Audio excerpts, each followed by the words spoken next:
Bismillahirrahmanirrahim. Assalamualaikum warahmatullahi wabarakatuh. Yang terhormat Ibu Maria Oktasari, MPD, selaku dosen pengampuh mata kuliah instrumentasi tes. Yang saya banggakan, teman-teman R4B. Sebelumnya, izinkan saya memperkenalkan diri serta kelompok kami. Yang pertama ada saya sendiri, Wichan, lalu ada Lisna, Wardah, Enita, Hanum. Baiklah, izinkan saya selaku moderator mempresentasikan materi kelompok kami, yaitu tes kreativitas. Baiklah, di sini saya akan menjelaskan apa itu tes kreativitas.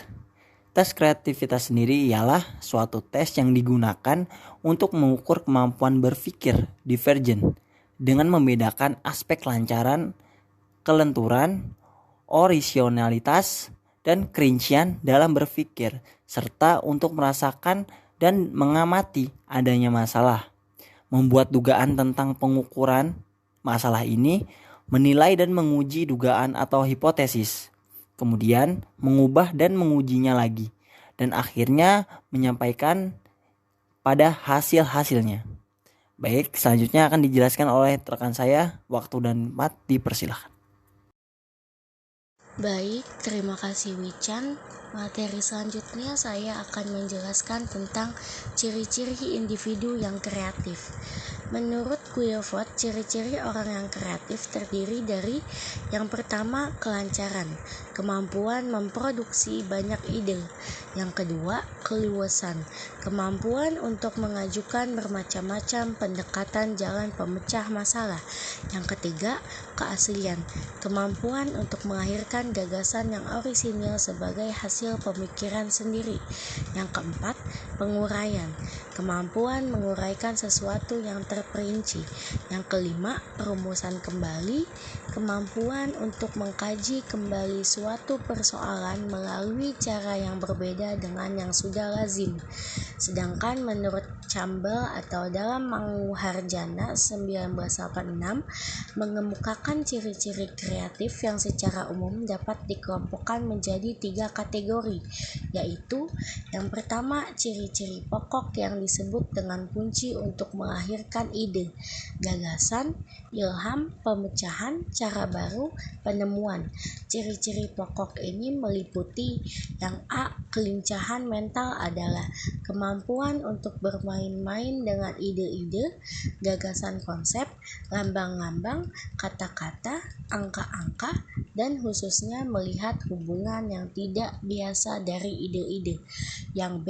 Berpikir ke segala arah adalah kemampuan untuk berpikir dari suatu ide, gagasan lalu menyebarkan ke segala arah, tidak hanya terfokus pada satu jawaban saja.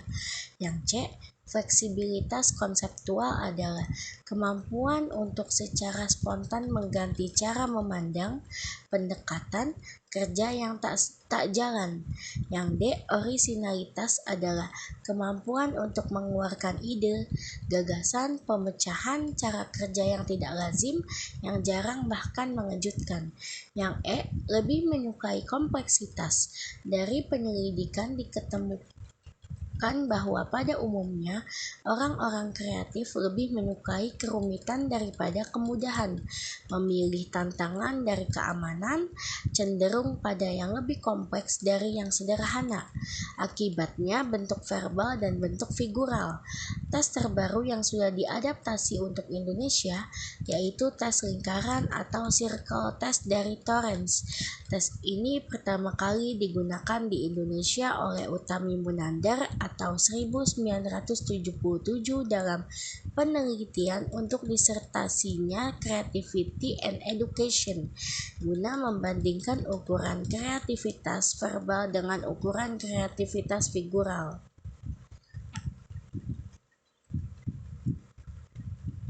Suatu proses yang tercermin dari kelancaran, keluasan, dan orisinil dalam berpikir. Tes kreativitas verbal disusun berdasarkan model struktur intelek dari Guilford dengan dimensi operasi berpikir divergen. Tes kreativitas verbal terdiri dari 6 subtes, yaitu permulaan kata, menyusun kata, membentuk kalimat 3 kata, sifat-sifat yang sama, macam-macam penggunaan, dan apa akibatnya. Tes kreativitas figural atau TKF. Tes kreativitas figural merupakan adaptasi dari circle test dari Torrance. Adapun perbedaan penilaian tes kreativitas figural dengan verbal yaitu selain mengukur aspek kelancaran, keluasan, dan orisinalitas, tes kreativitas figural juga mengukur aspek kolaborasi yaitu menambahkan, melengkapi, atau mengembangkan suatu bentuk agar menjadi lebih variatif dan menarik. Tes kreativitas figural merupakan tes dengan cara melengkapi, menambahkan, atau mengembangkan suatu bentuk melalui coretan-coretan yang berupa gambar. Tes ini dilakukan dengan penyelesaian yang singkat sebagai contoh, yaitu 10 menit. Dapat diberikan dalam kelompok dan materialnya sangat sederhana. Yang kedua, tes yang mengukur unsur-unsur kreativitas. Kreativitas merupakan suatu konstruk yang multidimensional, terdiri dari sebagai dimensi, yaitu dimensi kognitif atau berpikir kreatif, dimensi afektif atau sikap dan kepribadian, dan dimensi psikomotor atau keterampilan kreatif. Masing-masing dimensi meliputi berbagai kategori, seperti misalnya dimensi kognitif dari kreativitas berpikir divergen mencakup antara lain kelancaran, kelenturan dan orisinalitas dalam berpikir, kemampuan untuk merinci atau kolaborasi, dan lain-lain. Tes ini diadaptasi dari Creative Attitude Survey yang disusun oleh Schaeffer untuk siswa SD dan SMP yang dilakukan dalam waktu 15 menit dengan pilihan jawaban ya atau tidak. Yang ketiga, tes yang mengukur ciri kepribadian kreatif. Ada beberapa tes yang digunakan untuk mengukur ciri-ciri kepribadian khusus, di antaranya A. Tes mengajukan pertanyaan, yang merupakan bagian dari tes Torrance untuk berpikir kreatif dan dimaksudkan untuk mengukur kelenturan berpikir. Yang B. Tes risk taking, digunakan untuk menunjukkan dampak dari pengambilan risiko terhadap kreativitas. Yang C. Tes figur preference dari Baron Wells yang menunjukkan preferensi untuk ketidakteraturan sebagai salah satu ciri kepribadian kreatif. Yang D. Tes sex role identity untuk mengukur sejauh mana seorang mengidentifikasikan diri dengan peran jenis kelaminnya. Alat yang sudah digunakan di Indonesia ialah band Sex Role Inventory. Yang keempat, pengukuran bakat kreativitas secara tidak langsung dengan teknik non-tes. Dalam upaya mengatasi keterbatasan tes tertulis untuk mengukur kreativitas dirancang beberapa pendekatan alternatif. A. Daftar periksa atau checklist dan kuesioner. Alat ini disusun berdasarkan penelitian tentang karakteristik khusus yang dimiliki pribadi kreatif. Yang B. Daftar pengalaman. Teknik ini menilai apa yang telah dilakukan seseorang di masa lalu. Beberapa studi menemukan korelasi yang tinggi antara laporan diri dan prestasi kreatif di masa depan. Format yang paling sederhana meminta seseorang menulis autobiografi singkat yang kemudian dimulai untuk kuantitas dan kualitas perilaku kreatif. Yang kelima, pengamatan langsung terhadap kinerja kreatif. Mengamati bagaimana orang bertindak dalam situasi tertentu nampaknya merupakan teknik yang paling absah, karena observer dapat mengamati secara langsung kegiatan yang dilakukan oleh individu sehingga mengetahui tingkat kreativitas dari individu tersebut. Tetapi pengamatan ini dapat memakan waktu dan dapat pula bersifat subjektif. Sekian materi yang saya jelaskan. Materi selanjutnya akan dijelaskan oleh Enita. Kepada Enita saya persilahkan. Baik, terima kasih Hanum.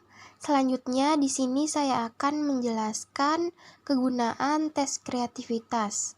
Ada 3 penggunaan utama untuk tes kreativitas, yaitu untuk mengidentifikasi siswa berbakat kreatif, untuk tujuan penelitian, dan untuk tujuan konseling. Yang pertama, identifikasi anak berbakat kreatif. tes kreativitas sering digunakan untuk mengidentifikasi siswa berbakat kreatif untuk program anak berbakat intelektual.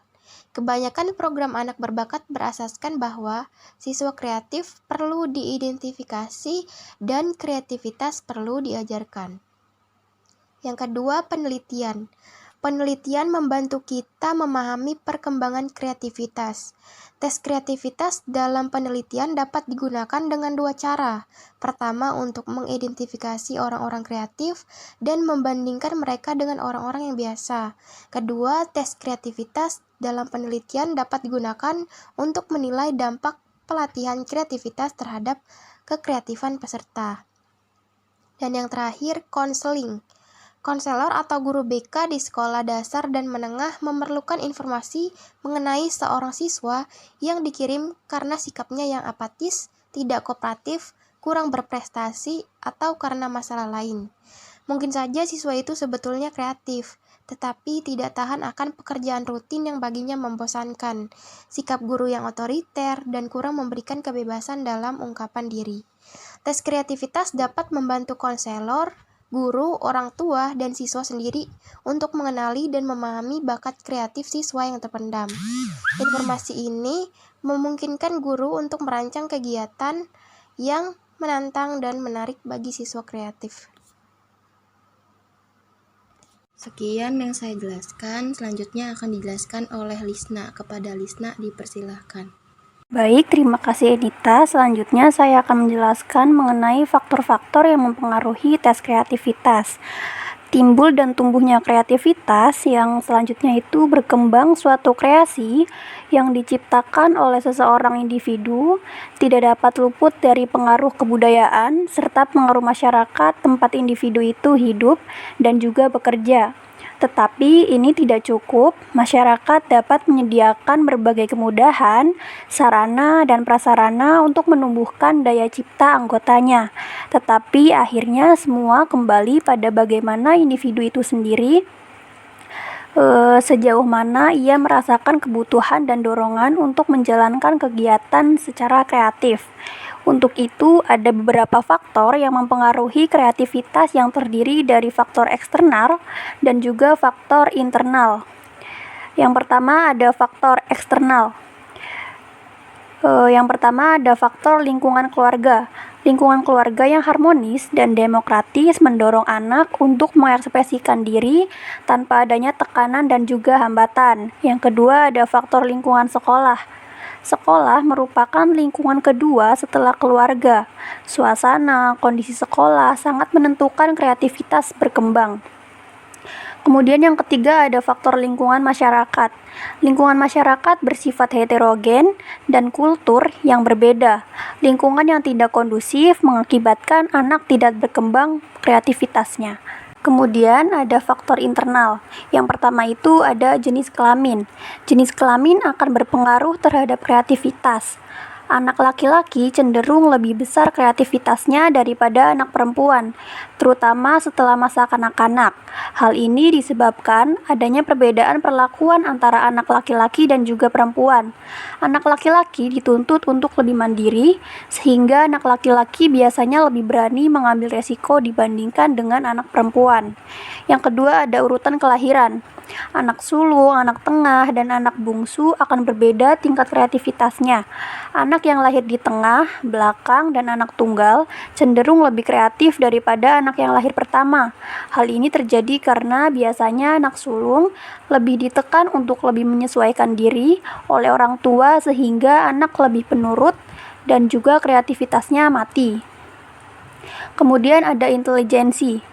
Anak yang intelijensinya tinggi pada setiap tahapan perkembangan cenderung menunjukkan tingkah kreativitas yang tinggi dibandingkan dengan anak yang intelijensinya rendah. Anak yang pandai lebih banyak mempunyai gagasan baru untuk menyelesaikan konflik sosial dan juga mampu merumuskan penyelesaian konflik tersebut. Kemudian ada tingkat pendidikan orang tua. Anak yang orang tuanya berpendidikan tinggi cenderung lebih kreatif dibandingkan pendidikannya rendah. Mengapa? Hal ini disebabkan karena banyaknya prasarana serta tingginya dorongan dari orang tua sehingga memupuk anak-anak untuk menampilkan daya inisiatif dan kreativitasnya. Baik, mungkin itu saja yang dapat saya sampaikan. Selanjutnya akan disampaikan oleh Wardah kepada Wardah, dipersilakan. Baik, terima kasih Lisna. Selanjutnya saya akan menjelaskan tentang faktor penghambat berkembangnya kreativitas. Yang pertama, adanya kebutuhan akan keberhasilan, ketidakberanian dalam menanggung risiko, dan upaya mengejar sesuatu yang belum diketahui. Yang kedua, konformitas terhadap teman-teman kelompoknya dan tekanan sosial. Yang ketiga, kurang berani dalam melakukan eksplorasi menggunakan imajinasi dan penyelidikan. Yang keempat, ada stereotip peran seks. Yang kelima, diferensiasi antara bekerja dan bermain. Dan keenam, tidak menghargai terhadap fantasi dan khayalan.